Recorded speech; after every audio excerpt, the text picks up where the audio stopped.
up in us. Fly without boarding pass. Couldn't catch me, I be moving fast.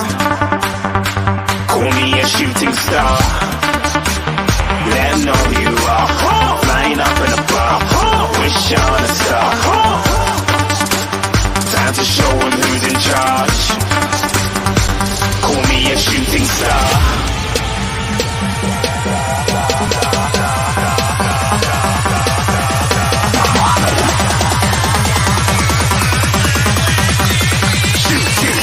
Didn't even get to cross.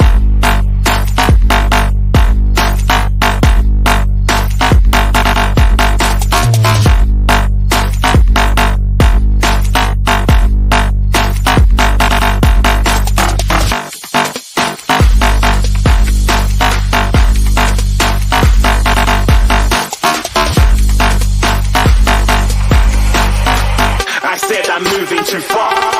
Get to class.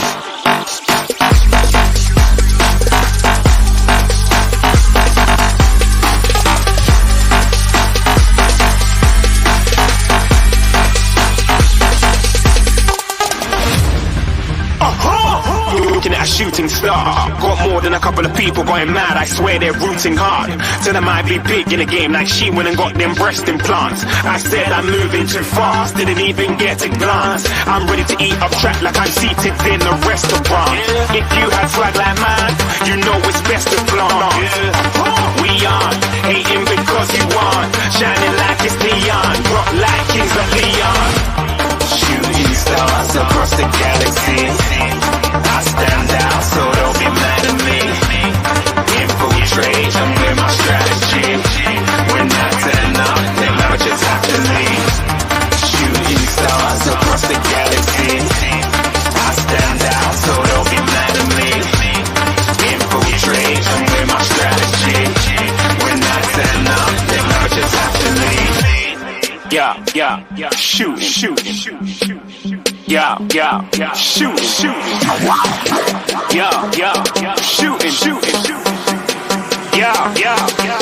shots.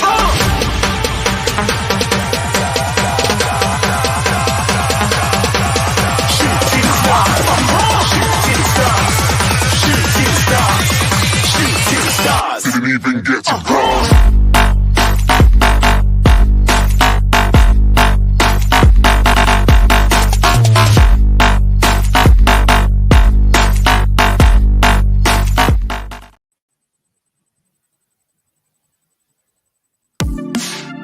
The first game we look for, Robbie. Tottenham away. When we got Tottenham away?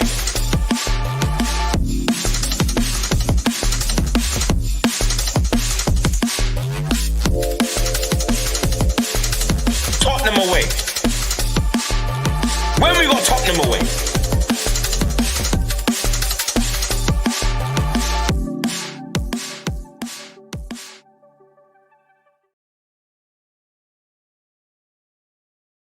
Good afternoon, everyone. Welcome to Tottenham Away. It's Friday. I'm here with my man, Matt, aka Matthew. Just very quickly, everyone joining us, thank you. Appreciate it, as always. This is a new show we're going to be doing, hopefully, every Friday, myself and Matt. I actually met Matt through YouTube. He's someone that's always in the comments. He came on as a guest on one of the fan shows a while back, and then we've just been friends through football since then, and I've met up with him once at a home match. Always got good things to say about Spurs. He's always got a different angle on it. And I thought, you know what, it'd be great if we did a show together and just talk football like we do when we're on the phone chatting. Just put it on a show and everyone can engage and join in. I know a lot of you that have seen Matt on YouTube have often said to me, still get Matt on more. Well, look, Matt loves it. He's here. He's going to do it. Matt, how you doing? Really good, Stal. Really good. Thank you for the invite. And just to echo your comments earlier, I used to sit at home and watch YouTube channels, and there were much of a muchness, and yours kind of just like stood out. And I was like, that's exactly what I've been saying. And I watched your program the next week. I was like, this guy's saying exactly where I am, and then I was like, right, I need to message him. How do I message? And it just kind of accelerated from there. So was a disgruntled Spurs fan for 3 or 4 years, and just genuinely thank you to the community and thanks STEL for involving me. And it's kind of given me a little bit of a, obviously living in Birmingham, if anyone needs subtitles, I can send them over later.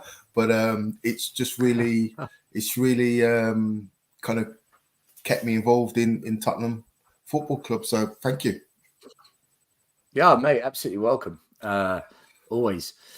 So let's quickly say hello to a few people in the chat. We've got JJ, Tony, Huddersfield Town, Fan TV. Got Adrian, who will be on the show tomorrow night. Make sure you check out 9:30 tomorrow, our post-match show, Spurs v Brighton. You're okay. Big up to you. Liam's in the house. We've got Jason Groves. Haven't seen him in ages. Mari is in the building. Big up to Mari. Liam, a different Liam. We've got Siraj, Paul 71. Bring it, big boy. Chris is in the house. Paul 71 just said hello to him. Mark, as always, and the Alex Scott Experience. Big up to you guys. Thanks for joining us. Smash a like and subscribe. Matt, we'll get into the Brighton game a bit later on. The first thing I wanted to just have a conversation with you about is I put a post on social media today saying there's this growing narrative, there's this growing popular conversation where people are saying it's not about trophies for me. And these are Spurs fans speaking. It's about the experience. It's about the journey. It's about being entertained. It's about doing things the right way. Trophies are a bonus. Trophies will come if we do all of that. I want that. Everyone's allowed their opinion, okay? I can't tell people what you can and can't think, but what I can do is challenge your view, challenge your opinion, okay? By the way, I'm going to bring Iggy in a couple of minutes because I think Iggy wanted to join us for this one, so I said no worries, but just give me a second. But I put a poll out there saying, look, you can think whatever you want, but two things. If it's not about trophies, if it's about being entertained, the journey, being proud, whatever it is whatever we're doing, whatever it means to you, then I've got two questions. Number one, what was the point of building a £1 billion stadium and moving us all to Wembley for 2 years? Because we were being entertained at the old stadium with Poch. We were on a journey with Poch. And the second thing I ask is, if it's not about trophies, if Arsenal win the Premier League or the Champions League, don't you dare be upset, angry, frustrated, because it's not about that. It's about the journey. It's about being entertained. You can't now be upset if your rivals go and win trophies if that's not what it's about for you. That doesn't make sense. I wanted to get your opinion on this. Let me quickly bring Iggy in. Iggy, big up. Welcome. Big up, man. What's happening, boys? You all right? How you doing? How you doing, Iggy? Big up to everyone in the chat as well. Big up. And everyone that's watching. So, yeah, Matt, what do you make of it? And like I said, everyone's allowed their opinion, but we're also allowed to challenge opinion. Where are you at with this? Because what I'm finding is that most fans that I see, it's not about trophies, but a lot of the fans that follow Tottenham away, it is about trophies. So I don't know if we're a true representation of the fan base or not. I often find actually we're not, if I'm honest with you. But what do you make of it? Yeah, I think I think part of it is human nature. So I think for some fans, they almost want the cake and they want to eat it as well. So it's kind of like, we want to go on the journey, we want to go on the ride, but we also want to win trophies at the end of the season as well. So I think people have to be mindful that, our motto is to dare is to do. So, why can't we win trophies? If Leicester City can win league titles and cups and Birmingham City and Wigan, why can't we win trophies? So I think it's the fan base getting that mindset that, of course, we want to be entertained. We pay our hard-earned money and we travel up and down the country to watch Tottenham. But at the same time, don't lose sight of, we want to win trophies. So when we get into League Cup competitions and we field 9 changes and go out to Fulham, that's a massive hiccup in our journey to win a trophy. So just be mindful that Tottenham is a club that won trophies. I started supporting Tottenham in 1979, 1980, and we were winning trophies, and it must be so difficult for the younger fans who probably only remember the League Cup in 2008. Every other year we used to be at Wembley in the 80s, and I remember that, and that's what I want us to get back to. Listen, you don't have to convince me, right? This is the poll that I put. We've had 330 votes so far, and I'm asking: is it about winning trophies, being entertained? So as you can see, most people have said trophies. I've done the same poll on Twitter. It's slightly different, but not too much. But what I find is that I don't know if this is what most fans feel, because I see a strong wave of fans and some big channels with some well-known people on those channels saying it's about the journey. It's about, I just want to be proud. And I'm saying it's got to be about trophies. I don't get it. Iggy, where are you at? I mean, asking an AC Milan fan might be a stupid thing to do, but someone who's won everything. But, Iggy, what do you make of this? Why aren't fans all saying trophies? What do you think? What do you think is behind this? For just for the matter, for me, it's if football isn't about winning trophies, I really don't know what it is. But I think what's happened, I think amongst the Spurs fans community, I think there's, when people say that it's about the journey and the ride and all of that, I think there's a level of acceptance that we're not going to win trophies, man. That to me is the only thing I can think of. I can't imagine anyone that wouldn't want to win a trophy, because otherwise, you're right, people wouldn't be upset if the likes of Arsenal, our rivals, or Chelsea, whoever, go on to win trophies. Then you shouldn't be rattled when you get memes of opposing fans sending you an empty Spurs trophy cabinet. You shouldn't be rattled by that, because there's an acceptance.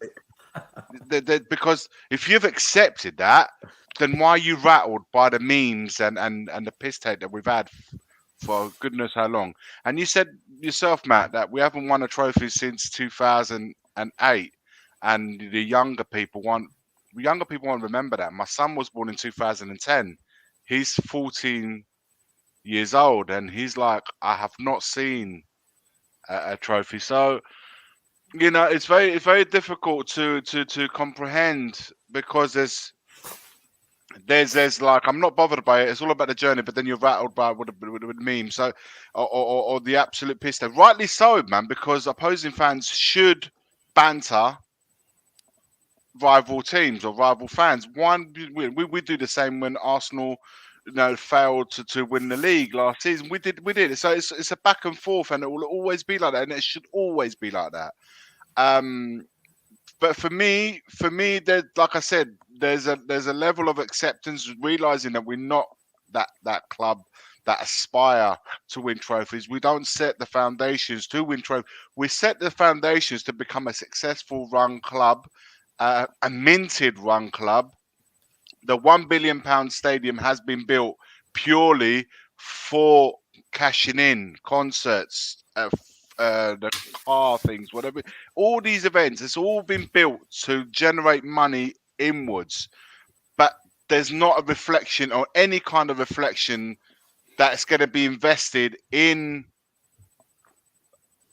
for winning, for say like a 5-year project that we will lay the foundations to build a great team that can match this great stadium. This is all I ever want. I want the same energy being put on all of that, which I don't mind, by the way. I don't mind our stadium being used for events. I don't anything that generates money to bring into. I don't mind any of that. But I want our team, our football team, which is really the engine room of this whole club. Without a football team, what is that? What are we? So I want the same energy being put on there, and sadly, I don't feel like it matches. And this is where we are today. There's a section of fans, us in Tottenham away. We are one of those. I don't know how many of us, but we still aspire. Whether we believe that we're going to do it is debatable, because I don't know, man. I mean, I'm coming up towards my 50s. I know we're sort of similar in ages, give or take a few years. Do we believe that we're going to win a trophy? I mean, when I mean trophy, I'm not just talking about a League Cup. I mean the proper one, the league. We going to see that in our lifetime? Is there a belief that we could? I hope, but there's nothing in place for me to believe that we're going to achieve that, be it in the next 5 to 10 years. That's the problem. So what do I do then? I accept it, right? I either fight it, and then you're fighting your own fans. Iggy, but You're do you fighting not your think own fans, Spurs? or you accept it and say, you know what? I just want to be entertained. Fundamentally, still, people like STEL, they pay money to go and see their season ticket. Everyone else, of course, you want to be entertained when you go. You invest 3-4 hours of your day to go to Spurs. It's a whole day. It's not just 2 hours of football. So you do want to be entertained. But okay, where's this entertaining? Is that when does when does the bridesmaid become the bride? And fundamentally, that's where we're at, man. And that's I hope. Sorry, I went a bit long-winded, but I just wanted to give a little bit of context of my thought process. Let me ask you something both on this, like just to further the conversation. So where I've argued back by saying, what was the point of building a £1 billion stadium? Don't be upset if the rivals win trophies then, because that's not what it's about. They then say, but football is about entertainment. That's why we watch the sport. And I said to them, correct. You can do that at the Power League. You can do that at non-league football. You can go down to the local park where all the adult teams play or the kids teams play, youth football. This is elite level sport. So my next question is, elite level sport, where people are paid £200,000 a week. Some are paid £500,000 a week. Are clubs paying these huge salaries so that they can entertain the fans, so that they can increase income from kit sales and attracting more members? Or are they paying big wages because come here and win us silverware? What is the purpose of elite sport? And when I mean elite, I mean the professional game, and I mean at the highest level as well, because you can still be a professional in a lower league earning £1,000 a year, right? You're a professional, you're being paid. The difference between amateur and professional is one gets paid, one doesn't. But the elite level, which is Tottenham, we are an elite level sports organisation. Is it not about winning trophies, or is it about entertainment, or is it both? Yeah, I think for a club like Tottenham, I think the history, granted, a few decades ago, we were competing and we were winning, UEFA Cups and FA Cups and League Cups. So I think Tottenham was about winning. I don't know if either of you watched the Les Ferdinand, Simon Jordan interview. And it goes through Les Ferdinand's career from non-league to playing for England. He talks about Tottenham, and he's a Tottenham fan. So when he left Newcastle, obviously Tottenham came in for him, and he didn't say who, but a few people said, Les, Tottenham aren't that club. Don't go to Tottenham. And he was like, no, I'm going to Tottenham. London boy, I'm a Tottenham fan. I'm going to Tottenham. Anyway, he goes to Tottenham. He says the club is run like a wacky warehouse. He says there's groups of players doing keep-ups in one corner, not talking to the other corner. He said the dressing room, the only proper part of the football club was the treatment room, where they had TVs in there. He was like, so no wonder all the players were always injured. So he basically was illustrating how Tottenham, through the 90s, early 2000s, would just run really badly, really poorly. And I think we lost our way, Stel, in that period. I think we lost our way, the administration, going back to Irving Scholar, Alan Sugar. We lost our way. And I think, even though I'm no fan of Daniel Levy and I would think it's his time's up, what I will give him credit for is he did address where we were as I'll say business, but where we were as a sustainable football club. I think he turned us back into a sustainable football club.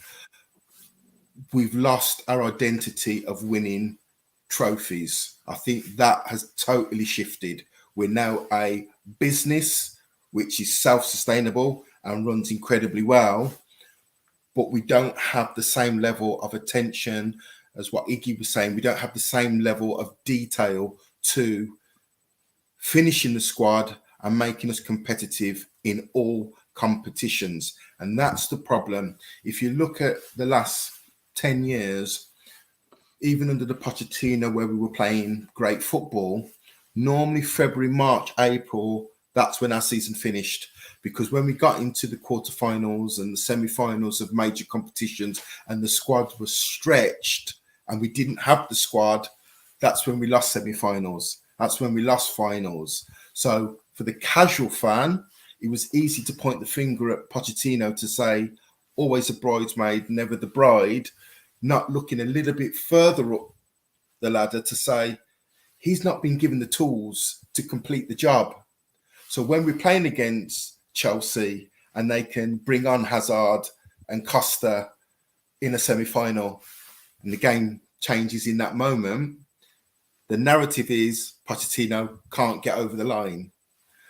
So my question would be about Daniel Levy is the time's going to come when Postecoglou is going to get Tottenham pretty close. We're not there yet, but if he continues on this trajectory, I believe he's going to get us pretty close. My question will be, will Daniel Levy then give him the tools? I don't mean a Werner. I don't mean a Dragusin.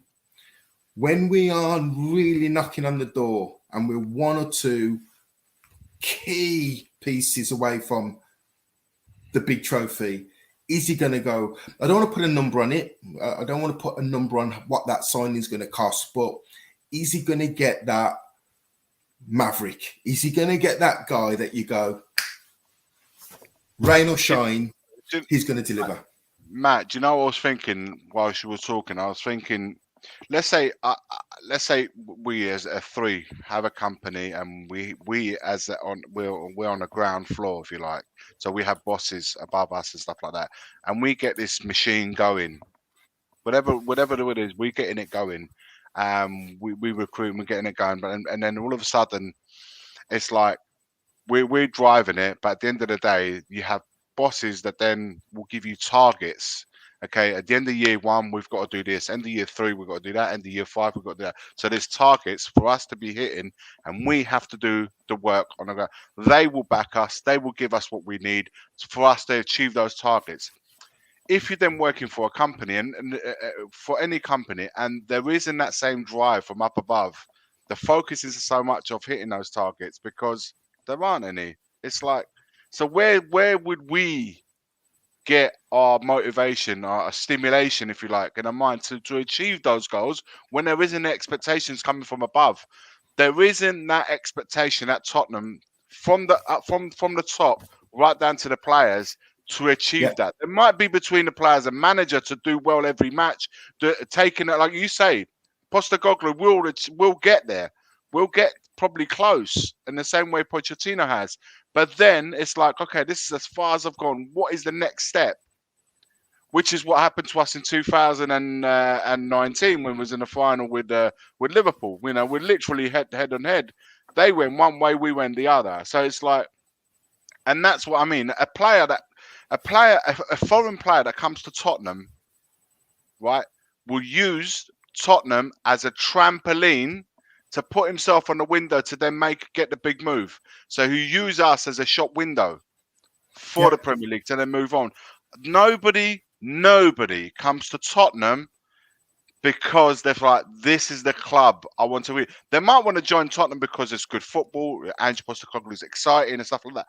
But in the long term, Van der Ven, let me give you one name. Van der Ven will not stay at Tottenham if we don't aspire to do all the things that we want, which is to go and win the trophies.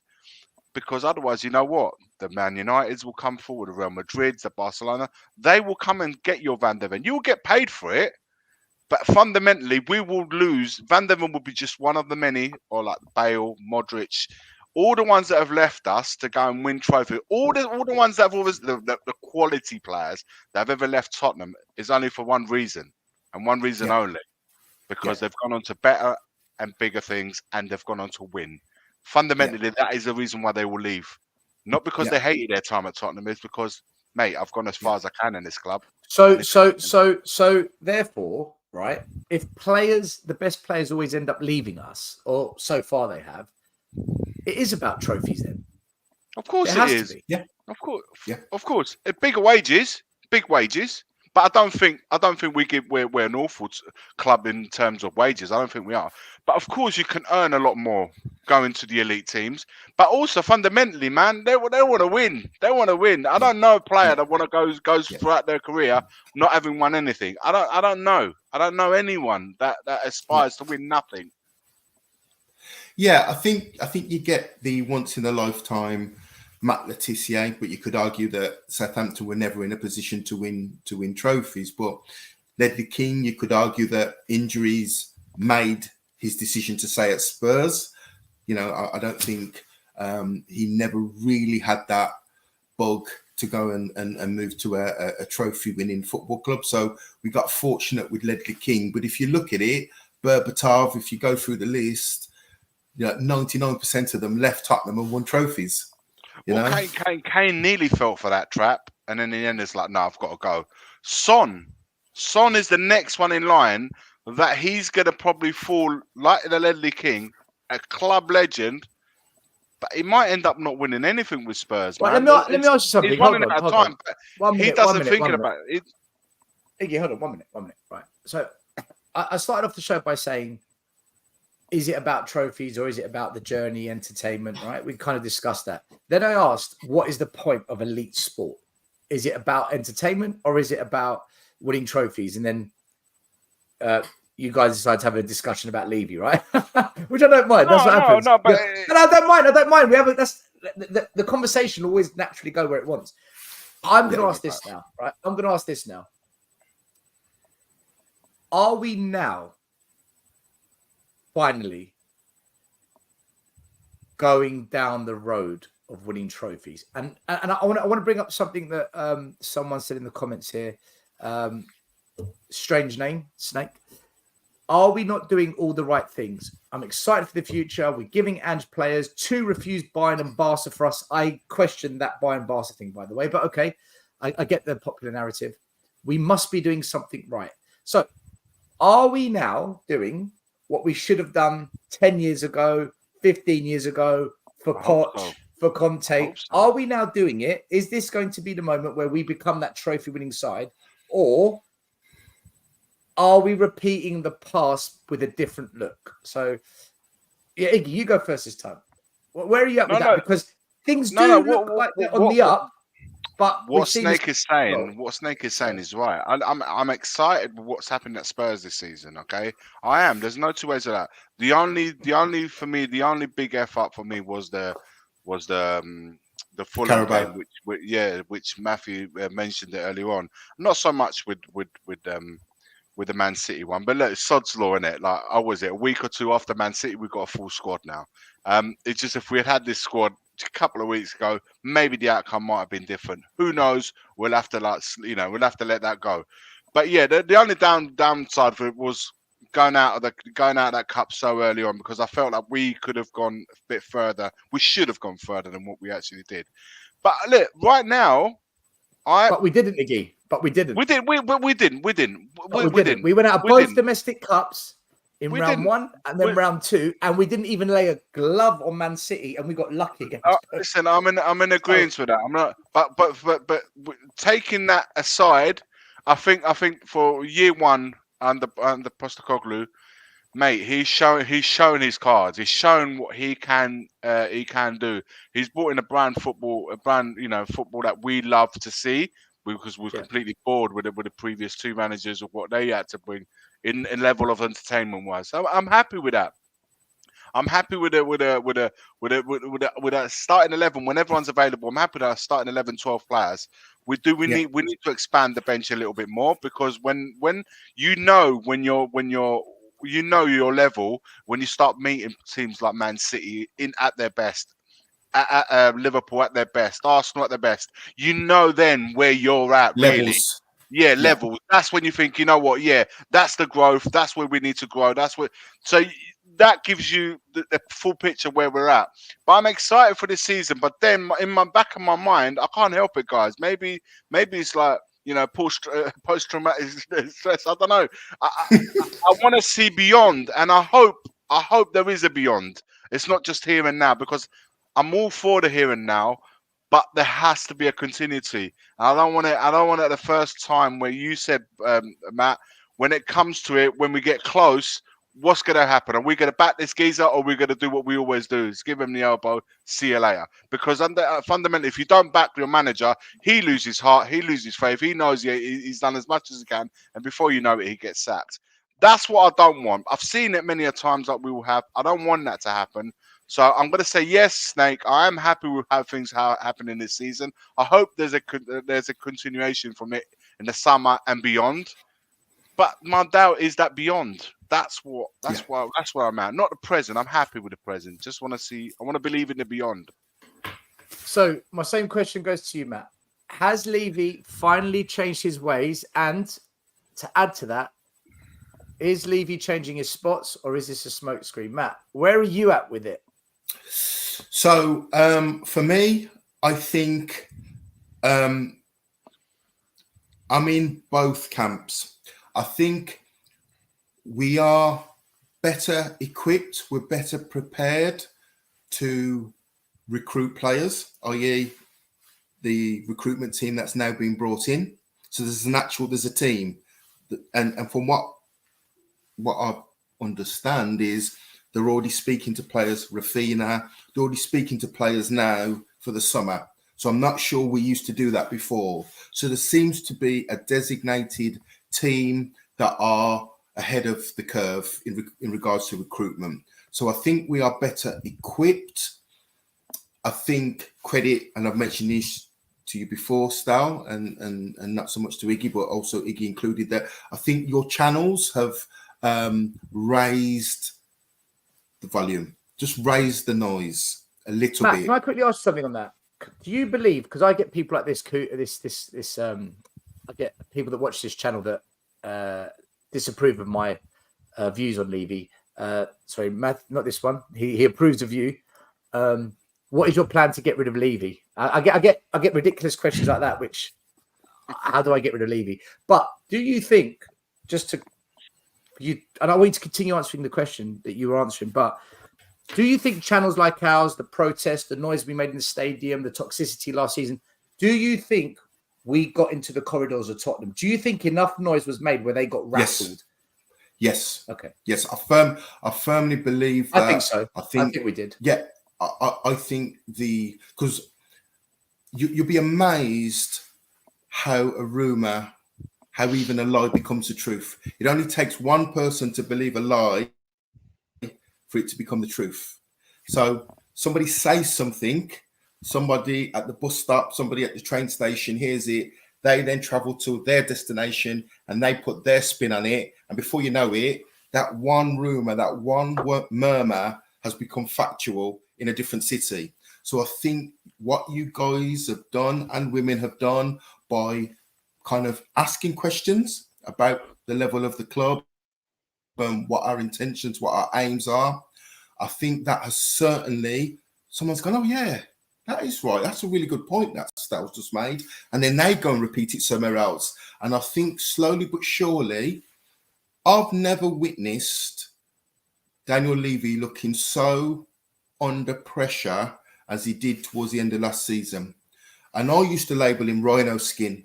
To have the audacity to sack Martin Yol. Teflon. They said he was made of Teflon. I just thought he had rhino skin. I thought that guy was just bulletproof. But the fact that he could sack Martin Yol while a football match is going on and just kind of skip through like nothing's happened and never really got picked up on it. If you go through some of his decisions that he's made, obviously the sacking of Pochettino, the sale of Dembele when we were on that Champions League run, the sacking of Jose Mourinho 6 days before a cup final. If we go through all the decisions that he's made, I think this last 3 to 4 weeks of the season that's just finished, I think it got to him. I really think the noise, the demonstrations got to him. So, yes, I do think there is a change. The final part of your question, I'm not sure I can answer because only time will tell when we get to that pearly gates. But what do you think about? But what do you think? That's the whole point. Do you think he's finally changed his spots? You're not allowed to say. I'll tell you in 2 years' time because Iggy said he's not sure. Okay, I would have to say I'm a glass half full, so I'm going to say yes. Enough. I think he's going to change his spots enough to get us. Not all. I don't think he's an all type of guy, but I think he's going to give us enough of the players that we need. And what I mean by that is if Conte was still at Tottenham, he would have insisted on Bastoni. Yeah, left-sided centre-half. He would have insisted on Bastoni, insisted on him. 70, 80 million. Iggy, you're a bit more of Fane Italian. Yeah. Is that about the right number for Bastoni? Yeah, 70, 80 million? He would have pursued. He would have wanted these players because at the end of the day, he's a 2-3 years manager. You don't have him. I don't know. Apart from Juve, I don't think he's been anywhere long enough. So he wants the here and now. So he would have persisted on, if not him, equivalent off. No matter what price.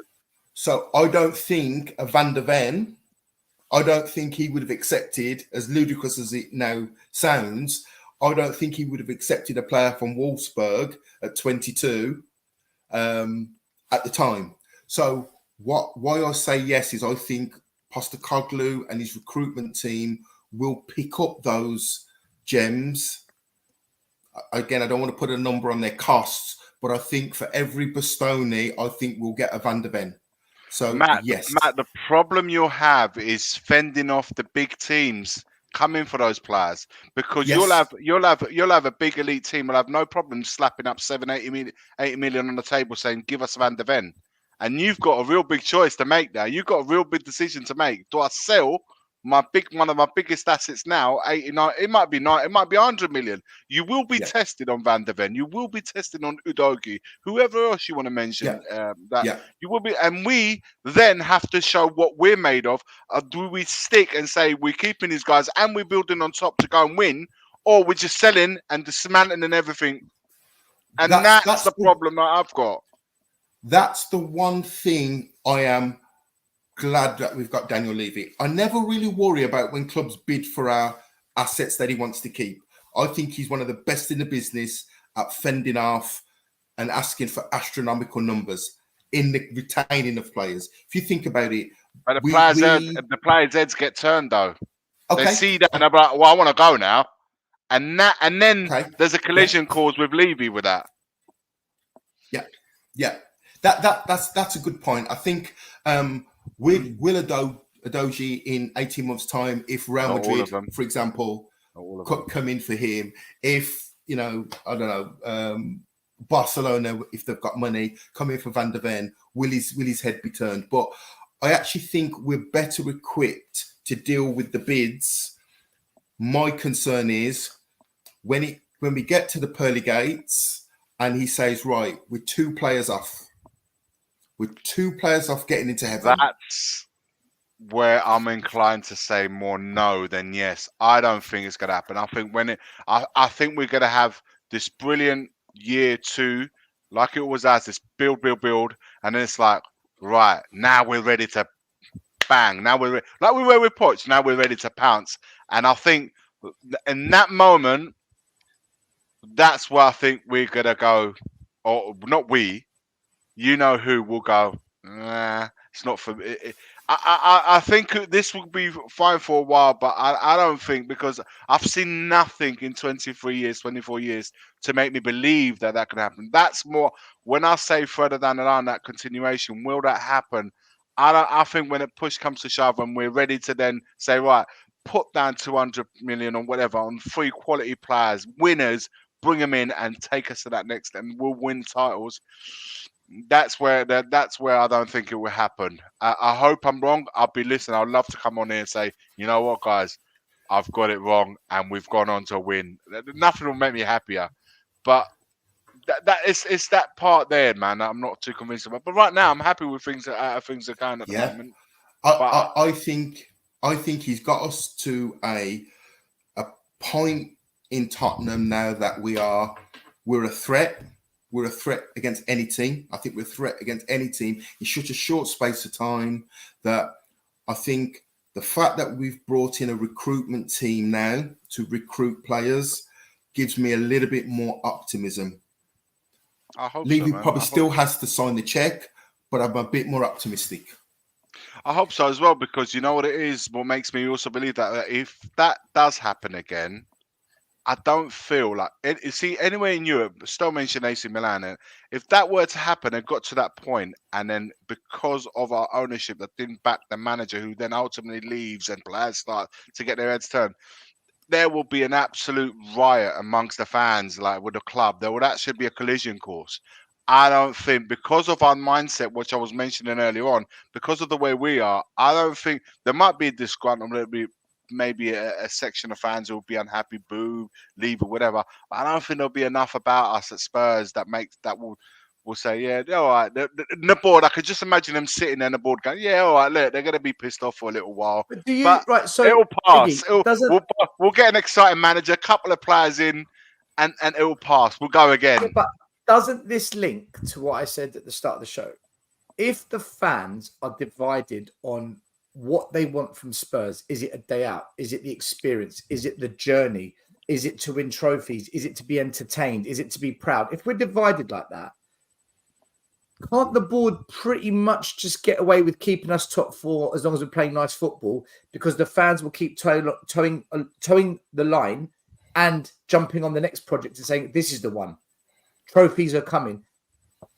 Surely, because I think a lot of what caused the whole toxicity the last 3 years wasn't so much that we weren't winning trophies, because the way we tolerated Mourinho being fired before a final, yeah, that's okay, bring in Mason. The way we accepted that, no big club tolerates that. None.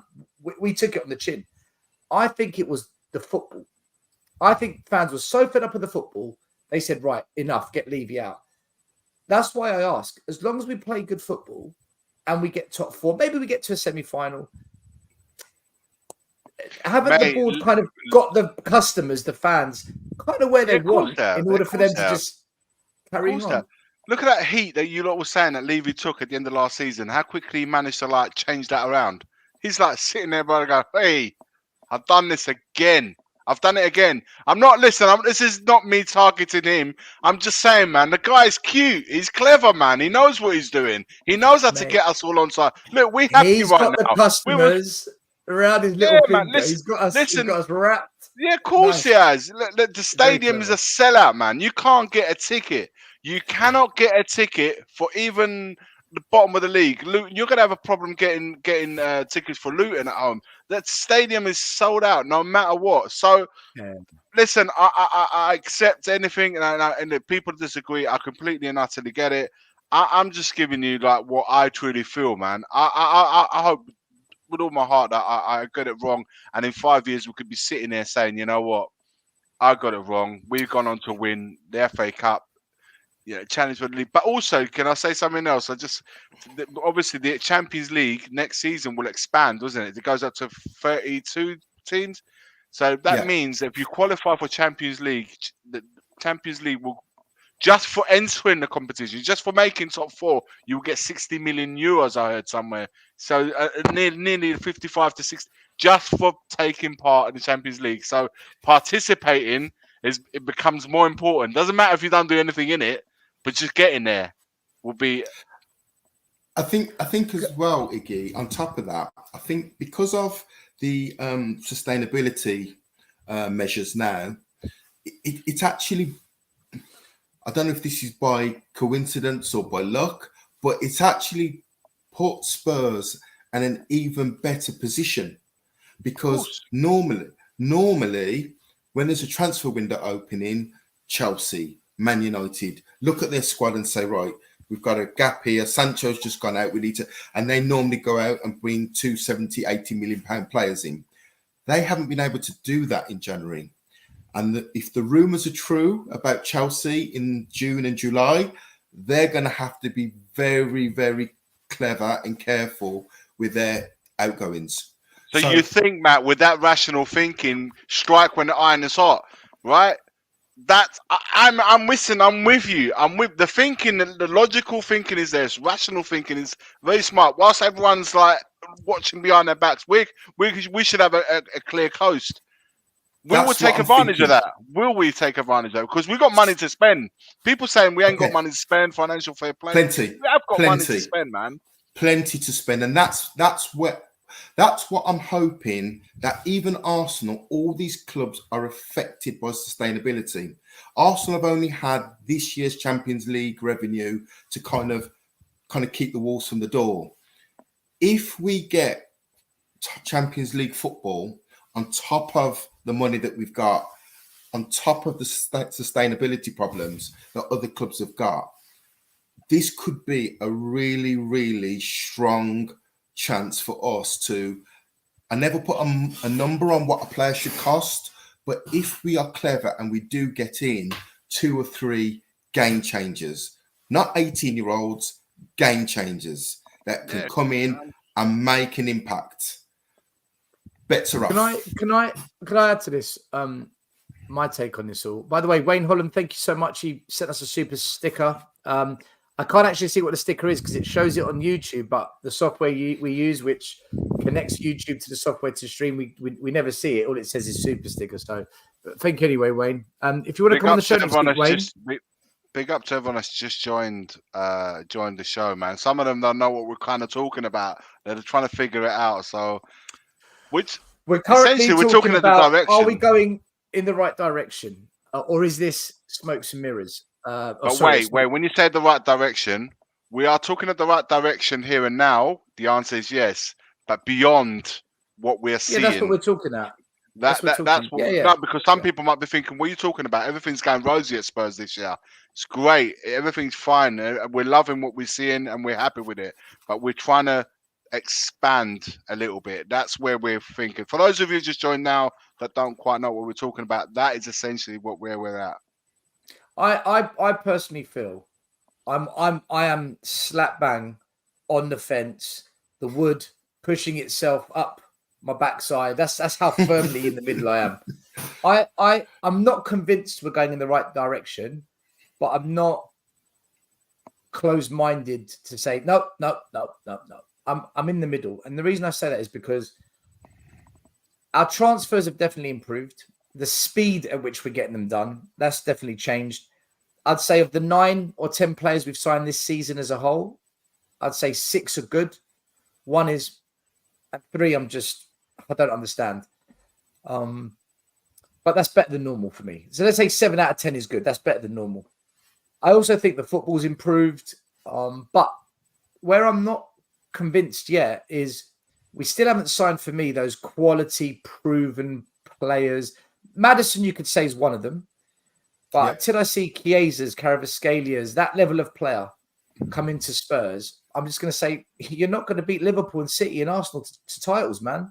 Sorry, I just don't see it. You're not going to compete in the Champions League, right? So that's one thing. The other thing I'm yet to be convinced by is I don't think the culture or the mentality has changed at the club. I don't think fans are demanding and have an expectation for trophies. I think we're very split on it. We spoke about it earlier. And I see us in the Carabao Cup, the way we just bummed out of that competition. The FA Cup was it was so poor. Burnley was rubbish and Man City was boys v men. Normally, Man City, we give them a game. We didn't even give them a game. So I don't believe the mentality's changed either. So until I see a mentality shift and until I see us start signing some top players, because what you can't do is do what you did to Poch. You signed Toby Alderweireld. You signed Victor Wanyama. You've got Kane. You've got Son. You signed, there's another player we signed that was good under Dele Alli. You've got all these good players, and then you say, right, there's Nkudu, there's NG, there's Lamella, there's Serge Aurier. It's like, whoa, what are you doing? Yeah. What? Then we wonder why we don't have a squad to win trophies. And then what happens? Bye-bye Kane. Bye-bye Modric. Bye-bye Bale. You can't sign Van der Ven, Udogie, Vicario, Maddison, and then say, Brendan Johnson, Timo Werner, we'll keep Emerson Royale. No matter what fans think about these players, they are not at the level of Van der Ven, Maddison, they are not at that level. If you can't get players close to that level, at least, you're doing the same mistakes that we did under Poch. So for me, that has to change. And I haven't seen that change as well. So mentality, constant good signings, not there's a splash and then we'll just chuck some random rubbish into it, because you just got rid of Eric Dyer and you bring in, a Timo. I'm sorry, Timo is not the answer. And I don't believe in this stopgap business, the Danjumas, the Clement Longlets. I don't believe in that. So until I see those changes, I'm not convinced. But like I said, we've improved on last season. The football is better and we have made some very good signings. So that's enough to make me sit on the fence. But if you want me to jump on your side, you got to change those things. Otherwise, I've seen this all before. The summer could be very telling in that. If there's a continuation, you're right. You're right. The summer is telling, then that can make you get off that fence and decide to say one way or the other if something's happened. It might turn around and say, "Nah, man, we ain't done nothing. I'm going back to where I was." If you fire up the protests, we go again. We go. We hope we don't. We don't want that, by the way. Just so we don't get any enjoyment. I'm not protesting. We don't get any enjoyment because we get so much shit. We got so much. There's no fun being out there getting protested and getting hated on. It's no fun. We want to be sitting here and seeing a successful Tottenham Hotspur side on the pitch as well as off it. Want to be that successful? That's all we are. Yeah. Look, I think. We can only judge on what we can see, and if we can remember how the season finished, it was absolutely abysmal. That if memory serves me right, they didn't even do a lap of the pitch, the players, at the end of the last home game. They just came off the pitch, didn't they? They didn't even go around and clap. Have I got that right? Do you not hear the stadium? There was going mad, and it's like, and what they did before we couldn't even have our voices heard. They pumped up the music volume up so loud that they drowned the noise out, and the players were like, "Nah, these lot are vexed. We need to get out of here." And that's exactly what happened. That told you where we was as a club. Exactly. So I think, again, being optimistic, if you look at the players that we brought in such a short space of time, to change the whole atmosphere, connect 80-90% of the fan base in a short space of time is no mean feat. To play progressive on the front foot football, to introduce players that were either forgotten, not wanted, Papa Sarr. If you look at those, I think sometimes it gets overlooked how quickly Postecoglou's integrated players that were forgotten. Porro was some people were saying, including ex-professionals, that guy can't play at right back. So to make those additions, get people playing on the front foot so quickly, so early, and more importantly, getting results. I have to say that if Postecoglou gets another summer with a few more additions, we're going to be in a better position than we are now. Don't forget. Matt, are we? Because we've only played 41 games this season. If we're in Europe next season, we're playing 50 games plus. So won't we need a bigger squad just to maintain what we're doing with more games? So to push on, we need a big summer. Like we need 6 or 7 really good players. Or do you disagree? So a friend of mine who I work with is a Celtic fan, season ticket holder, and talking to him about, and he said, Matt, your players aren't fit enough. I kind of gave him a sharp look, and he said, trust me, your second season, Postecoglou will get those players into such a condition, you won't pick up so many injuries, you'll finish games stronger, and you'll be a much better equipped team. So he said, if you look at Celtic in that first season, we had loads of injuries in that first season. So he said, you'll still concede. He said that just comes with Postecoglou. You will continue to concede, but you will be a lot fitter a second pre-season. And then it brought me back to that disastrous pre-season tour in Australia, and it was awful, wasn't it? I mean, we played two football matches out of 4. It was a shambles, that whole pre-season. Yeah, pre-season was just everything kind of didn't go to plan at all. We struggled. So we struggled to get a proper pre-season. I thought, so I thought we didn't have, in my opinion, a proper pre-season. And I'm wondering, even though we started the season so well, are some of those injuries or some of those problems kind of credited to a bit of a stop-start pre-season? Yeah, there may be something there, man. Listen, I've got no problem with. I'll say it again, man. I've got no problem with the team. I think they're all definitely traveling in the same direction. I've got no problem with the manager at all. With the work, I think he's done more than what I thought he would do in the first at this time. Because when you think about it, he's only been in the job half a season, right? It's incredible what he's been able to do in such time. But that also gives me the insight of how quickly things can change in football. You can change it around. You can turn it around so quickly if everyone's going in the same direction. And I think, like I said, I'm hoping that we are, all of us as a club, team, and fans, are all heading in that same direction. I'm just not there yet in long distance. I'm here for the short distance. I'm with you guys. What I'm seeing, I'm loving it. Things that we can improve on, absolutely. But I'm there, man. I'm right there. I'm right behind the boys. But just beyond, I just think, is this going to be like another one where we go up, and then when it comes down to it, bang, it all comes like crashing down again. Yeah. I can't shift that mindset just yet anyway. But I'm open. By the way, I'm not closed on it. I'm open to I want to change. I want to believe it, man. Listen, I was crushed after that second half of the season where Conte's got us to top 4, man. If you go back and watch the videos I was doing back then, man, I was on that wave. I was like, yes. We was relegation, then we went at this massive height, and then the second season I thought would kick on. It didn't quite happen. Now we're starting again. I'm hoping that it's a different outcome this time around, because it will kill me because I like Postecoglou. Yeah. Can I ask you guys, right? Paulio125 says, spending big, not the answer. Clever signings is Spurs' best chance, right? I'm going to disagree with this. I agree with I'll disagree, and then you can say why you agree.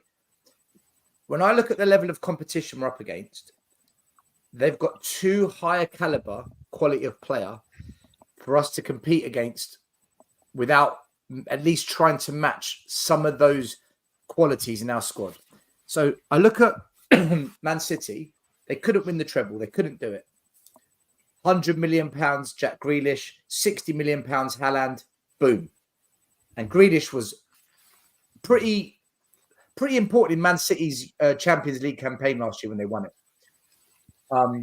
Liverpool couldn't get over the line. Bang, 75 million Alisson. Bang, 70 million Van Dijk. They've won everything.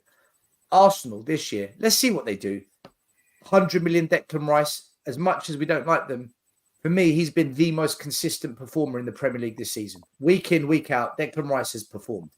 They've got their money's worth out of him, especially with Partey being injured. So for me, when I see that, and I think that's the competition, we need, in my opinion, it's just my view, to sign 2 or 3 of that caliber player, and it's going to cost that kind of money, in my view. Matt, why do you disagree, or do you agree with me after I've explained it? Partly. I think if you get your recruitment right, and what I mean by that is you draw up a list. You draw up a list of players. So, for example, if you're looking for a wide right player, you look at Neto, you look at Rafina, you look at. I tell you who I like. The guy that plays for Luton on the wide right. Can't think of his name. Anybody in the chat? He plays wide right for Luton. A tremendous player. Tremendous player. He's not going to be at Luton much longer. Anyway, so you draw up a list of players and then you go down that list. Now, the reason why I use the Van der Ven Bastoni. Liam says it's Alfie Doughty.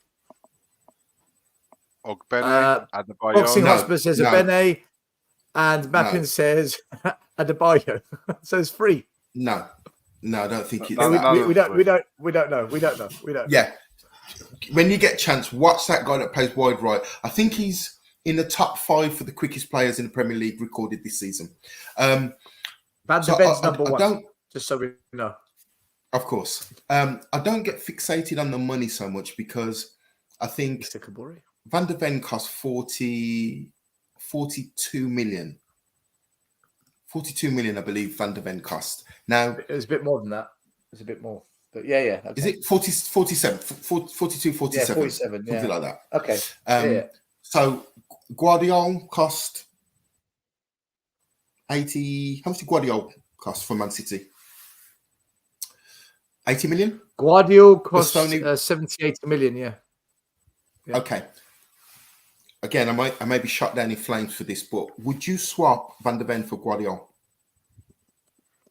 No, I wouldn't. No chance. Okay. So these are examples. There you go. So these are examples of players that are out there that can be picked up for the right money.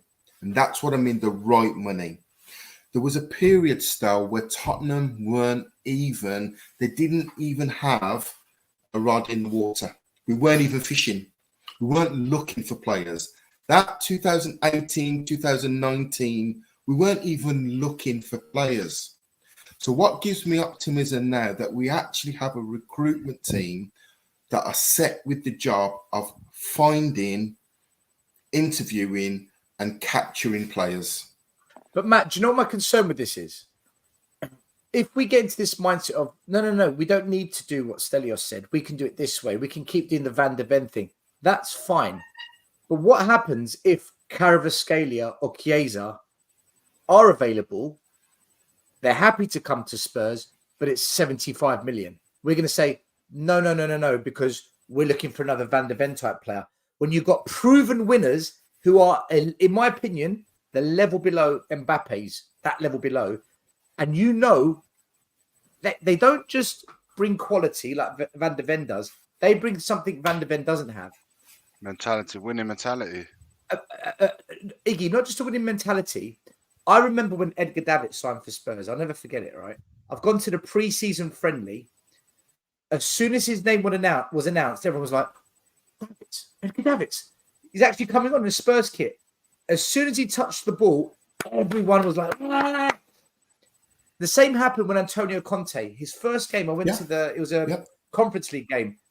His first game, he's waved to the fans on the touchline, the whole stadium. They bring an expectation that raises everything. Van der Ven brought no expectation. I agree. When you sign these elite players, they bring a psychological factor that we don't have. Does that make sense?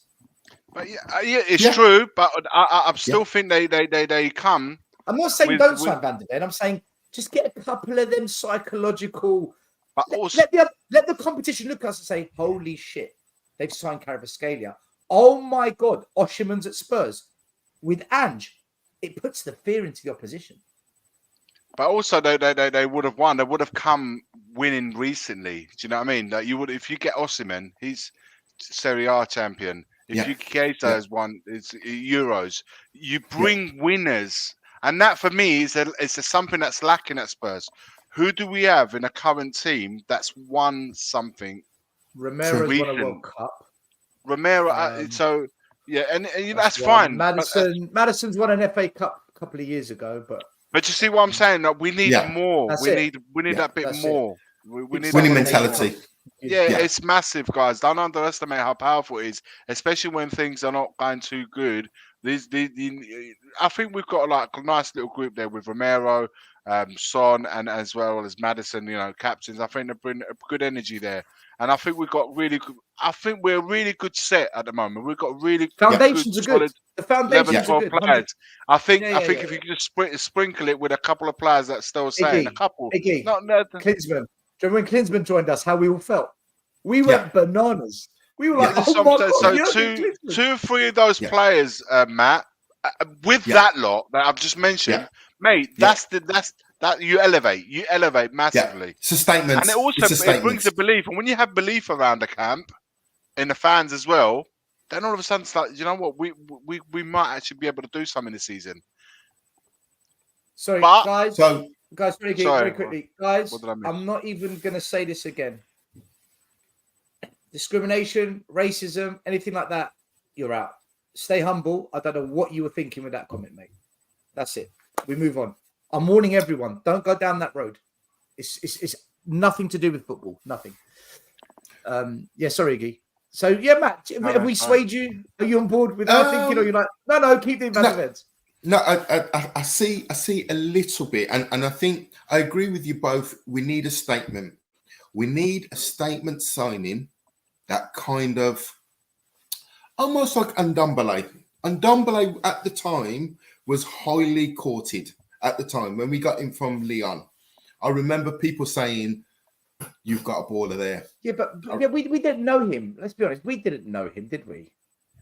Like the way we know Osham and the way we know Kvaratskhelia. And Ndombele, let's be honest, we all went on YouTube. I went on YouTube. I did. I had to check it out. Well, I watched him when Lyon played Man City in the Champions League. Yeah, I did see that. And he was the best player on the pitch. He was the best player on the pitch. I was never convinced by him. I hear what you're saying. He had a couple of really good games in the Champions League. I remember that. I remember it really well. And look, you could see that the talent is there, but within months at Spurs, I just knew we got it all wrong. When we signed Ndombele, it didn't feel like Davids. It didn't feel like Van der Vaart. No, it didn't I feel agree. Like Klinsmann. I agree. He didn't have a CV. Matt, the last time I felt that excited, and the last time I felt that excited was Van der Ven signing. Sorry, not Van der Ven, Van der Vaart. Van der Vaart, yeah. Excited. I was like, that's the last time I turned around and said, shit, man, we got Van der Vaart. You know what I mean? We got Van der Vaart. That's the last time I said that. In Europe, he was fantastic for us. He showed his qualities against the big boys. And but we knew him. We knew him prior to coming to Spurs. Yeah. That's the difference. It wasn't like, who we got this time? Who's this geezer? Who's that geezer? Yeah. Van der Vaart was like, we got Van der Vaart. And then the rest is history. But that's the last time I felt that. And when did we sign Van der Vaart, man? That's a long time ago, man. That's 2000. He had an aura. 11, I don't know. Van der Vaart, he had an aura about him. He just had this presence.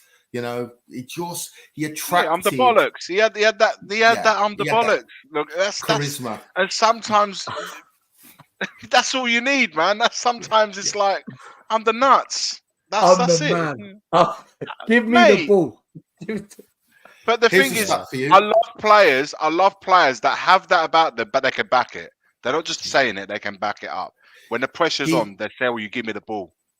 He never lost to Arsenal. There's a stat for you. Yeah. He never lost against Arsenal. He stepped up against Arsenal. He always stepped up against Arsenal. I'll tell you what, though, Maddison has that about him. Maddison does have that about him. I'm the man. Give me the ball. He has that presence about him. 2010. That's Sammy. Thanks, man. 2010 is when we signed Van der Vaart. That's 14 years ago, man. That's too long. Like, that's too long.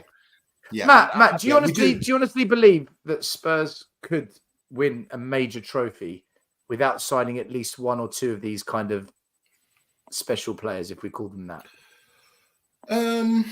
Look, when you look at the competition we're up against, the Man Cities, the Arsenals, the Liverpools, Otherwise, we just have to accept that you got Man City, Liverpool, Oh, Arsenal, and then that's that lot there, and we're the next lot. You have to accept that. That's how Well, it no, is. Matt might think No, you different. accept it. You accept it. I would say highly unlikely. With our current squad, I think we're short. We're certainly short. So I think we need a couple of match winners in their respective positions. Yeah. I think we still, in my opinion, we still need that midfield general. And I don't get involved in the number 6 or the number 8 or the number 10. I just mean a midfield general that just dictates the game. You know, they say when we play, they say when we defend. They just dominate that game. And we're lacking that midfield dynamo, that general that just everybody feeds off. So we're short. I do certainly believe that we are going in the right direction. And I think if it's a short fabric of work that we've got to look at, but I like it. I like, it's like going to a restaurant and you only had the starter. I like the starter. I'm hoping that the main and the dessert matches. So far, so good for me. The starter means I want some more. Man, it's mental when you think that with this current, like now that we've got everyone back and we're going to field our best 11, which is probably similar to what we did at the beginning of the season. Just Harry Kane amongst this lot. Well, it's just like we've been. Well, so here's the question. Here's the question. You imagine when we sacked Pochettino. Imagine if you'd have given that squad to Postecoglou. Imagine we didn't sack Poch and the 500 million we spent on Conte and Jose we gave to Poch when we had prime Kane and prime Son. Imagine that. There's so many imagines. There was no continuation, man. That's the thing. Imagine game with Joel. There was almost like a self-sabotage. There was no continuation. We just went imagine under AVB. Imagine under AVB we didn't sell Gareth Bale, Van der Vaart and Modric. We sold all them 3 under AVB and said, go on, be successful. The 3 best players at the club. Yeah. They all became world beaters. All of them. Yeah. And we sold them. It is what it is. We still didn't find out who that right winger for Luton yes, was. Right. While you're talking, let me check it now. I think it's Adebayoru. He's in forward, isn't he? He's a striker. But there's so many. Listen. Palace have got a couple of players, a couple of wingers there that are really good. Then they're ready to like go to the next level. You got Eze, you got the Olise. They looking to move on. I'm sure they are. Neto, you guys mentioned earlier on. We need that striker. Liam's adamant is Ogbene. You got to think to yourself. Josh Brown. That's him. That's it. Ogbene. That's the guy. Google him. Hey, I'll tell you who's a top wide player. Cevicio, that's just signed for Man City from Girona. I've been watching a little bit of La Liga the past couple of months because everyone's been telling me it's exciting. Girona are a good team, mate. Girona are banging, and they are like the Luton Town, by the way, or the Burnley of La Liga. They're challenging for La Liga. That Cevicio is an absolute him at Man City. Forget about it. Someone wrote Andros Townsend. 10 million. Andros Townsend. Yeah. Cevicio. That's it. Do you know Ryan? What a player. So, what a player. You know Napoli, yeah? They won the league last season, and all of a sudden this season, their best assets are going to get stripped. Osimhen is looking to move on. Kvaratskhelia could be gone at the right price. He'll be gone. Yeah, Their but captain, they've got issues Lorenzo. upstairs. But what I'm saying is, just see what happens when you don't keep that winning streak going. They won, and now all these problems, all of a sudden, they could lose their assets, and then Napoli wants to get another title for another 30, 40 years. That's what's wrong, and that's where you don't want to... At least they've won. At least they can say they've won a title. Yeah. And then, and you were saying it the other day still, I want to see him win one title. I don't care if we don't win anything else. Spurs win a league title. I'm done. I've seen everything I need to close see. the book. We see what we have to see. We dream, right? We dream. I want to. I just want to wrap it up talking about the game tomorrow. We've got Brighton. By the way, all of you Spurs fans tuning in, smash the like. Tomorrow night, 9:30 p.m. We will be doing our late night show, where we get all sorts of Spurs fans on that show. We just talk about not just that game, but the day's events. So, as it stands right now, Man City Brighton, owns Girona. That's funny. Thing is, a lot of fans are getting upset. Oh, but you can't do that. What do you think Red Bull do? What do you think RB Leipzig is? It's part of the Red Bull group. RB Salzburg. Yeah, but that is the direction that a lot of. And by the way, Girona, it was up to them if they wanted to join the group. A lot of clubs said no. A lot of clubs said we're not joining it. We don't want to be a part of it. Girona said, yeah, we want to be a part of it. So this is part of the agreement. Spurs could do it. Spurs could go and get a couple of clubs under their belt and feed them in. So I think, anyway, the challenge is still that Girona are now outperforming their expectations. So if they get into the Champions League, Man City owners have to dissolve their shares in Girona because you cannot have some of them clubs. Oh, Matt, there's ways around that. I'll come out of it. I'll get my brother to run it for me. My brother just has to sit there and I'll still be running it. Do you see what I mean? There's ways around it. I think one of the reasons Girona is doing so well is because they're in the infrastructure of the City Group. Like Ralph Ragniak, who oversaw the Red Bull Group, he raised the level of all the clubs because there was a lot of coaching methods exchange, managers helping each other, players interchanging clubs. It's when you're part of the family, you're part of the family. We all look after each other. You scratch my back, I scratch yours. But there's one super club that leads the family. So RB Leipzig is the super club for the RB group. Man City, they're the super club for their group. And that's just how it works. I want to talk about tomorrow's game, though. We are currently 9 points ahead of Brighton. We've played equal games. We have got a better goals scored rate than Brighton. We've scored 7 more goals. And our defence is slightly better. We go into this game in similar form. 1-2, drawn 2, lost 1, same as Brighton. You never know what Brighton's going to turn up, but you never know what Spurs is going to turn up. I think defensively, Brighton aren't as good as us, if I'm going to be honest with you, especially without best defence back. But our defence has conceded 2 in a row. We haven't kept a clean sheet in 2 goals per game in a row. We haven't been looking too great at set pieces, defending them. And we haven't had a clean sheet in a while. We haven't really kept a clean sheet in a while. Going forward, I don't know who's better. I think we should be better. But if Timo and Brennan start, I'm not convinced, guys. I'll say it again. You can disagree. Midfield will be a good battle because we don't know who we're going to pick because Pape Sarr's back, Basuma's back, Lo Celso's back now. He's fit. He's been training. Madison's back. Bentancur's back. We've got the full midfields there. All the wide players are now available with Son coming back. Solomon's the only one injured. So we've pretty much got everyone back, but they haven't played together and they haven't, re-gelled. So you don't really know what kind of Tottenham's going to turn up, but we're the home team. At home, we've actually been pretty good. Away, we've been terrible. I think we've only won 1 in the last 7. At home, we do okay. Well, we do quite well. I'm thinking we should win it, but I'm worried with Brighton.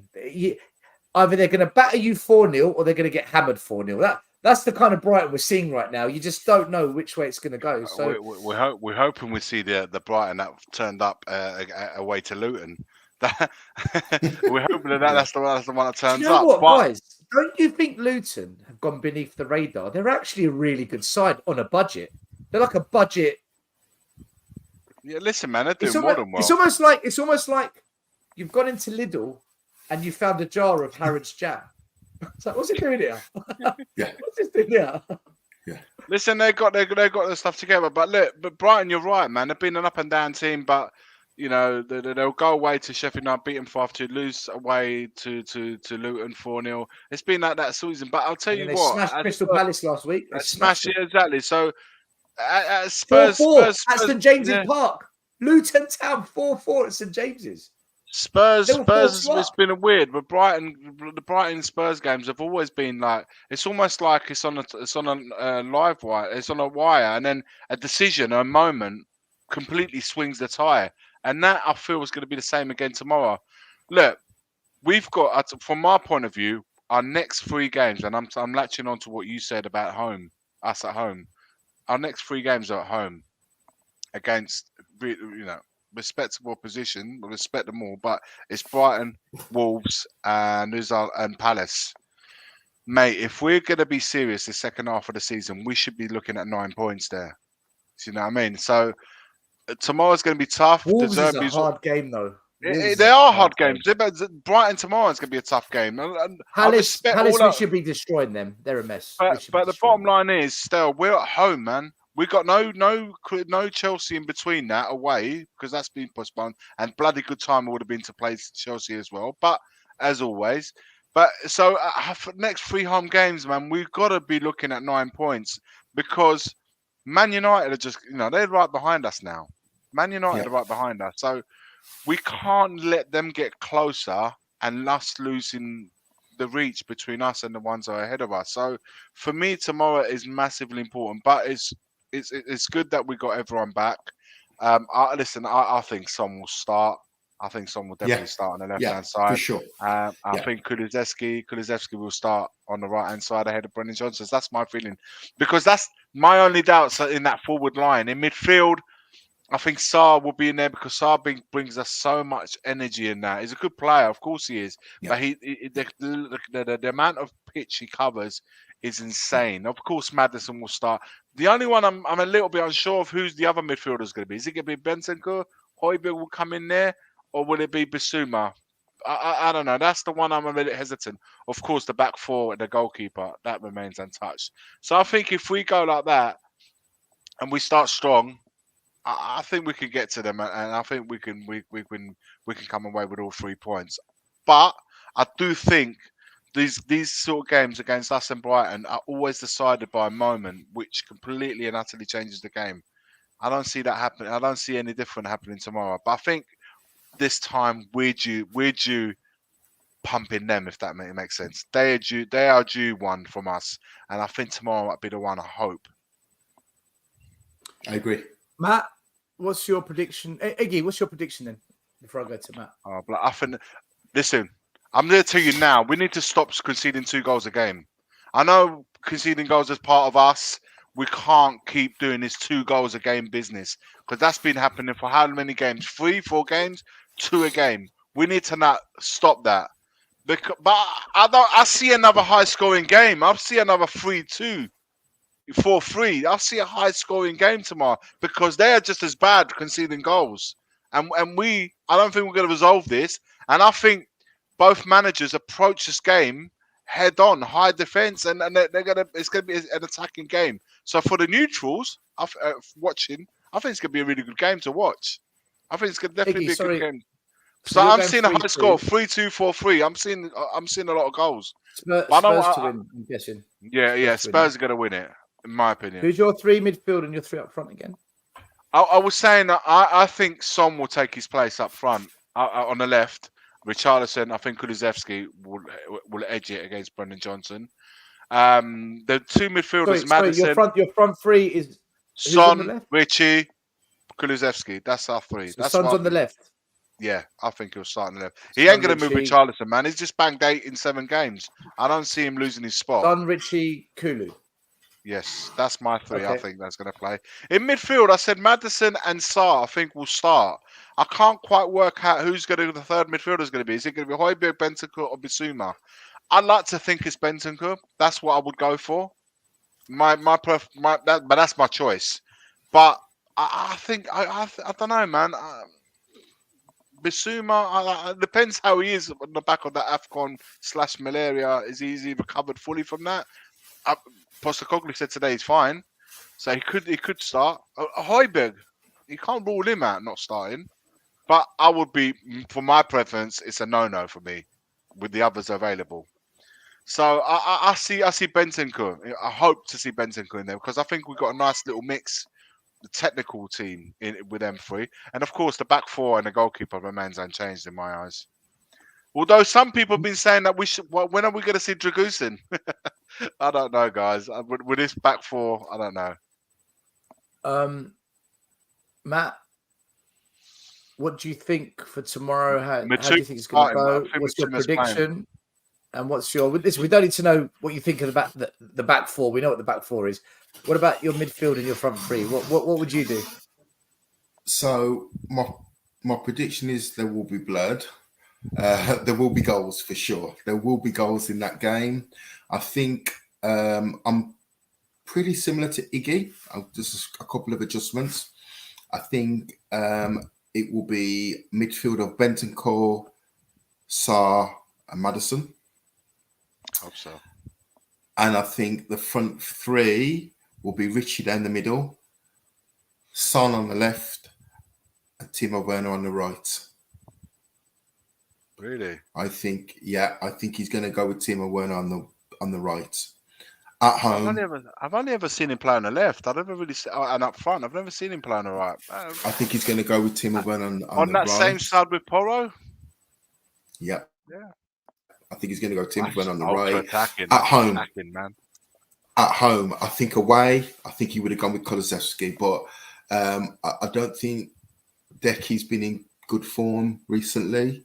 Brennan Johnson obviously hasn't been in good form, so Son's playing, and I think it's a kind of a toss of a coin, but I think Son top trumps Timo Werner, so he's going to go on the left, and I think it's just great to have a midfield substitution bench of Højbjerg and Basuma and Lo Celso to bring on with an hour played. So yeah.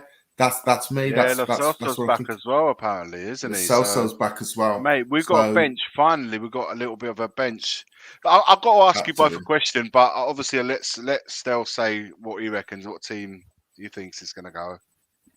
I think he's going to go Sarr, Bentancur, Maddison in the middle, and I think he's going to go Timo, Richie, Brennan Johnson. I don't think Son will start, and I don't think Kulu will start either. Would you start them? No, I would sell them. Iggy, I would sell them. You know where I stand with this. No, if it was me, I'm asking, man. I'd keep. If it was me, I'd keep Richie up front because I'm a firm believer. Never remove a player who's in form. Don't do that. I'd put Son out on the left. I'd start him, and on the right, I'd probably go with Kulu. That's what I would do, but I don't think he'll do that. I think he'll start with Timo and Brennan. I saw Kulusevski's chances created are ridiculous stats, man. He's in the top 10 in Europe, in the top 5-6 chances created this season. It's insane. He's got the most. He's got the most carries. He's got the most carries of a ball.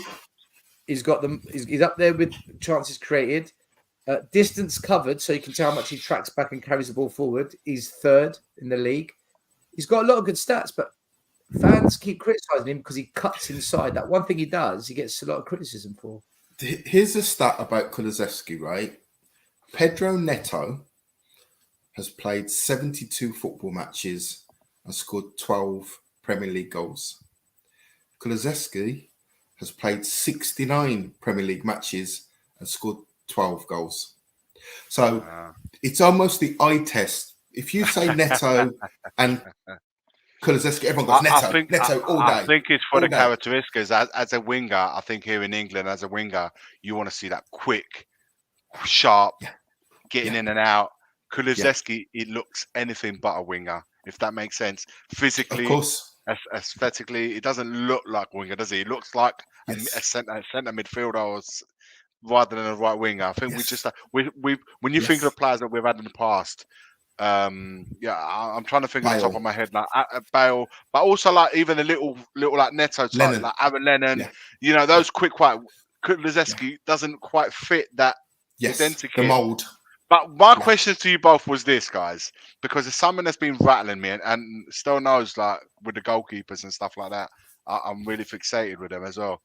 what do we do about these set piece? Because corners, they're going to put it on him again tomorrow. Why wouldn't they? Why would that? I don't think Brighton's that team, Mickey. I don't think they're a set piece team. All right, but moving forward, Brighton or none, Wolves will, 100% Wolves will. You got to put a player in front of Vicario. He needs protection. Yeah, but we're not addressing it. We don't seem to be addressing this. Well, we haven't played the game after Everton yet to know. So if you watch the Man City Brentford game, Diaz, the centre half, who was the guy that was leaning on Vicario in the cup match, tried to do the same thing to the Brentford goalkeeper. Mopay, he basically did what Spurs should have did. He was manhandling Diaz and kept manhandling him and kept going to the ref. And if you watch it 3 or 4 times, the ref comes over and splits them up. The moment the corner comes in, the keeper comes out and catches it. So it's just Tottenham being naive by not designating a guy to just usher Diaz away from our goalkeeper. So I think... Sorry, go on. No. Go on, finish this. I was just going to say, I think I'll be very surprised if we haven't worked on that in the week. Very surprised. Look, man, at the end of the day, Vicario had to have a weakness, man. He's been extraordinary this year. You know, he's vocal, he's present, he's shot stopping, everything else. He had to have something. Yeah, but can I be honest with you? What but I don't think he's getting the protection that the others are getting, though. I still feel like the... What team, right, does handle those situations well where the other team go in on the goalie? Like what goalie? Like there was one game, I can't remember which it was, where the goal was allowed, and I'm thinking, okay, fair enough. But it was either the Liverpool Man City game or a game I think involving Liverpool, or was it Man City? Man City or Liverpool? There was one game I watched a few weeks back where something similar happened, and the referee's like, no, I think it was the Aston Villa game. That's where the referee's like called it back. It's gone to VAR and they're like, foul on the goalie. The same thing happens to Vicario and they don't give it. So again, are the referees being consistent with what's happening to our goalie? Oh well, that's been the whole season. Let's not wake up that door. I know, but I'm just saying, season, isn't it? Yeah, but what happens is though, if one goalie gets a decision given for them and the same thing happens to our goalie, it's not given. We're now blaming the goalie. We're now questioning the goalie. I'm not blaming the goalie. I just think we need to. I'm just saying we need to like here as well. The Man City game before that goal happened, there was a warning before then. Just a corner before, there was one I remember very clearly, and it almost did it. And then the second time, De Bruyne put it on him, and that's when the goal came from. Then against Everton, it was a clear tap, and you know Sean Dyche is going to be doing that. That's the basis his game's on physicalities. Yeah. Of course, he was going to use that. As a Pep Guardiola did it to us, Iggy. Pep in the FA Cup. Maybe he saw something in a few of our games where it was picked up on. Maybe we hadn't picked up on it, but they certainly did. And against Everton, they did it again. I hope that. Well, I agree. Maybe we're not that sort of the Brighton are not that sort of team, but. If they do get a corner, man, they will try it. They've got some big boys in there as well. Don't think that they haven't. So I want to see, like, plan B to come into effect, but a proactive plan B. Sometimes you may not even have a plan B, but you got to say, yo, there's a problem here. We need to, let's not wait for the manager to tell us what to do. Let's actively do something about it to counter this out. I hope so, because set pieces are a massive part of football, man. We zone or mark from corners, which is a challenge because we're inviting them to come and stand alongside us because we zone or mark. So I think we have to. Hopefully, they'll designate somebody to say, look, any player tries to stand on Vicario's toes, you deal with that.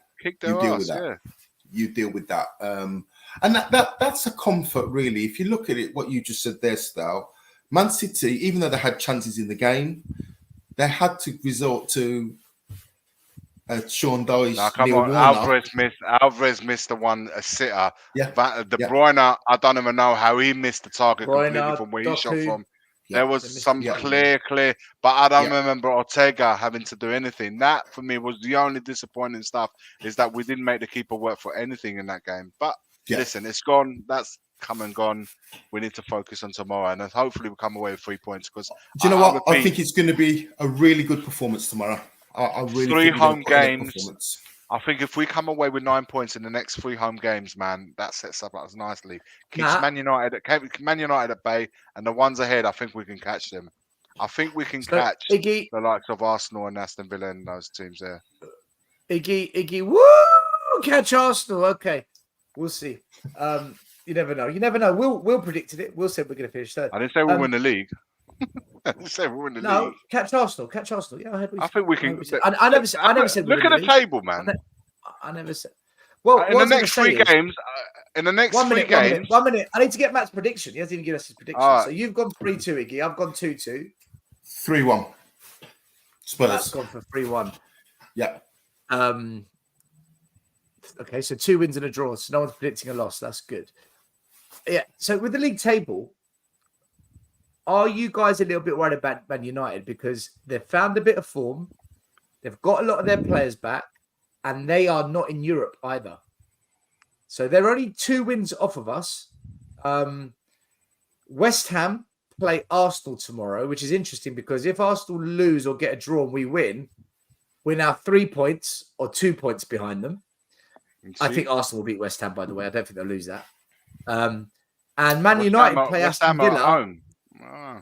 They are, but Arsenal. Listen, Arsenal are good. They're a good team. West Ham are due a win. Look at that. Look at that last 5. They're due a win. But the issue, well, they're in awful form, which makes me think even more Arsenal will win. But Man United play Villa. If Man United win that and we don't win, they close the gap even more. Villa do not look convincing at the moment. They don't look convincing. But do we want Man U to win so that we can leap from Villa, or do we want a draw there? I mean, Draw. That's a draw. A draw. Yeah, both teams dropped 2 points and we gained 2 on both of them. Come on, man. Yeah. It's a no-brainer. Yeah, a draw. It's a no-brainer, man. Yeah. But if Man United beat them and we win, we go above Villa, though. We leap from them. Well, still, we need... I'll say again, next 3 games for Spurs are at home. We need 9 points because I reckon between them all, they will drop points. And we need to make the home factor a massive, massive point for us. Massive. And I think at home, we've been really good. And on top of it, we've got our players back now. Our bench is expanded a little bit more with quality. Come on, man. We need to kick ass tomorrow and the next couple of games. Yeah. If we don't, then we deserve what comes. It's as simple as that. I agree with both of you. The reason I've gone with the draw is I haven't been convinced by our performances for a while. I think we have 15-minute patches where we look quick, the passing's rapid, we're getting in behind, we're creating problems, we're getting shots away, and I'm thinking, our wingers have been shit still. Our wingers have been. And then, I think I'd argue the midfield hasn't been good, and the defenders have been a bit shaky as well at times. I think not as much as their forward line. But let me finish my point. Let me finish my point. What I'm finding is we get this 15-minute wave of Spurs attack, and then this 25 minutes of confused, sloppy passing, backs to the wall football. Now, I can't say Spurs are controlling games. I really can't. We're not. I can't remember the last time I thought we were controlling a game was against Man United away, and even then they scored 2 goals. I just don't feel that we are. When you just put one on a team, we're winning this. We're the best team on the day. Against Bournemouth, I wasn't convinced. Against Everton at home and away, I wasn't convinced. Burnley in the Cup, I wasn't convinced. Man City in the FA Cup, definitely not convinced. I haven't been convinced by us for a while. I'm not saying we're playing bad. I'm just not convinced. Does that make sense? The only thing I think we need to better is in-game management, because I always feel like the game's always open. Even if we're winning 2-0, I always feel like our opposition are still in the game when they should be drifting out of the game. And when they go to 2-1, even then you think, okay, we're still leading, man. We still should be like, but we don't control the game enough. But I'm hoping with the likes of Bentancur, with the likes of Bissouma, these guys are really good on the ball, man. Bissouma hardly loses a ball, you know. And Bentancur is really good. Mathers But is good. Basuma wasn't good before he left us, though. He was out of form as well. I'm He talking was out about. of form. I'm talking about on technical abilities. On form, you're right. It wasn't, but in what his ability has, one of the best things he has is controlling. That, but and Sarr as well. Sarr's going to be massive for us as well because he's got bags of energy and will cover a lot of ground. So I'm hoping with these guys back in midfield because we've been playing in midfield with Skip, with Højbjerg. Come on, man. No Mathers in there, so hopefully with these players coming back, we get a bit more control in the middle of the park, which is where I really want to see a bit more and be a bit more clinical up front. With Son back, with that trio back, I'm a bit more comfortable with hopefully with what we create, we can convert into goals. But I want to see the other end be a little bit more, not to be so open, but it's just the nature of the way we play, higher line and stuff like that. One split pass away, and if it wasn't for Usain Bolt at the back there trying with his speed of recoveries, we'd be in a lot more trouble. But look, man, I'm confident tomorrow we'll come away with the 3 points. It's going to be tough. Brighton, it always is. I like Brighton, man. They play some really good football. But I'm hoping we'll win it. Matt, I want to ask you, right? Are you convinced by the way we play at the moment? And the last three games we played, we've had less shots on target than the opposition. We've had less shots than the opposition, and we've created less clear-cut chances. So that City, Everton, and Brentford, in an attacking phase, have outperformed us. Does that not suggest we're not playing well? But what's your take on it? We haven't hit the heights of the first 10 games, that's for sure. We're not at that level. There are reasons for that. Obviously personnel. In respect to the Man City game, I think that was just after the there was a break. What was the reason for the break? That was the first game back after about 8 or 10 day break. What was the reason? It was the Christmas. It was the winter. It was the winter break, wasn't it? Right. So we caught Man City fresh. Normally, because of they're in every competition, they're normally playing every 3 or 4 days. But they looked brand new in that match. They looked like it was the first game after pre-season. They looked razor sharp. So I think we got Man City on a bad day, and Man City can do that to anybody. They've shown that. So I'll give them a slight doctor's note on that one. Spurs. The Everton game, our kryptonite is teams that defend deeper and don't allow much grass behind. We haven't quite mastered breaking teams down.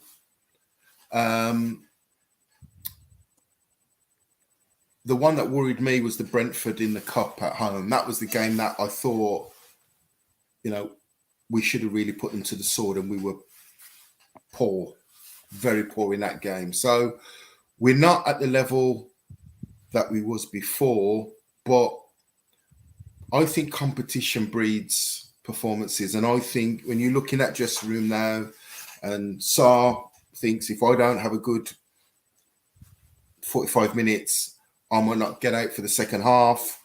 Basuma might say the same. So all of a sudden, we've got a competition for places where, let's be honest, since the Chelsea game, players have just come straight back into the team. Injury or suspension, they've walked straight back into the team. So we've now got people fighting for their shirts. So I'm hoping that will just bring a bit of a spark. It'll bring a bit of urgency to our tempo. And we're not the finished article, but I think what you said earlier about we having moments in games, I'm hoping we're going to have more moments in games and put teams to bed earlier. I don't think we're ever going to be a team, guys, that go 3-0 up and then bring on an extra defender and just let the game peter out. I don't think that's a Ange team. So if it's my 3-0. hope for in-game management has just gone right out of the water. Yeah. I don't think that Zanji's is. I just want to breathe when I watch Spurs every now and again. Just go, okay. Yeah, but the thing is, if you look at Man City, the way they do it is they play with a high line, but what they do is they're so good at keeping the ball in your half. The speed they move it at, the work rate off the ball to create the opportunities to play it into someone, and then for that player to play it back in. The way they keep possession is one, how they dominate games, how they control games, and then they've got the flair in the final third to create wave after wave after wave of shots, creating chances. With Spurs, we do the same. But what I've noticed the last month or so is the possession breaks down with sloppy passes or poor touches on the ball. We don't have that technical level throughout, and we don't have that consistency in the play the way Man City have. Obviously, they're 9 years in the making under Pep. I'm not even going to compare us to them, but that's what happens. That's what I find with us happens at the moment. And it could be what you said, Matt. Players coming back. I just think it's like any workplace, you know, if you see, you know, you're a person working on that machine and all of a sudden they bring in somebody else that's working on a similar machine next to you, you think, oh, you know, I can't have 6 cigarette breaks anymore. I'm going to have to kind of, you know, it just raises your level, you know, it just raises your level of your performance because you realize there's somebody else that can do my job as good or better. So, I just think we need to manage. When you say managing the game, I think we need to manage the game in their half and force them to turn the ball over, and then it's wave after wave after wave of attack, almost like we did in the Man United game, and like we did in parts of the Arsenal game at their place. I think even Aston Villa at home that we lost, I thought we was really good in that first half. Yes, I remember we was like attacking them constant. We just couldn't finish. Yeah. So more of that, man. I'd be happy with. Result aside, obviously against Villa, but you know what I mean. Gents, it's been a good show. Yeah, I enjoyed it, man. Yeah. You can all hopefully get used to this every Friday. Definitely myself and Matt will be here if Iggy joins. It's a nice time. Well. It's a nice time as well. I'm not so lagging. Like we do so late. No, I'm not lagging. I'm actually fresh talking. So I've enjoyed it. I'll come on as soon when I can. I'll join you guys for sure. Yeah, do it. Every Friday, 5 p.m. we should be live. Tomorrow, make sure 9:30 p.m. if you are available, come and join us. Spurs v Brighton late night show. We'll be talking about the game itself and the goings on in the league. Big thank you to everyone in the chat who's contributed tonight, this evening. Even Wayne Holland, big up for the super chat, super sticker. And I guess we leave it as we always do by saying, "Come on, you Spurs!" Right? Big up, guys in the chat. Come on, you Spurs. Come on, you boys. 3 points. Come on. The first game we look for, Robbie. Tottenham away. When we got Tottenham away.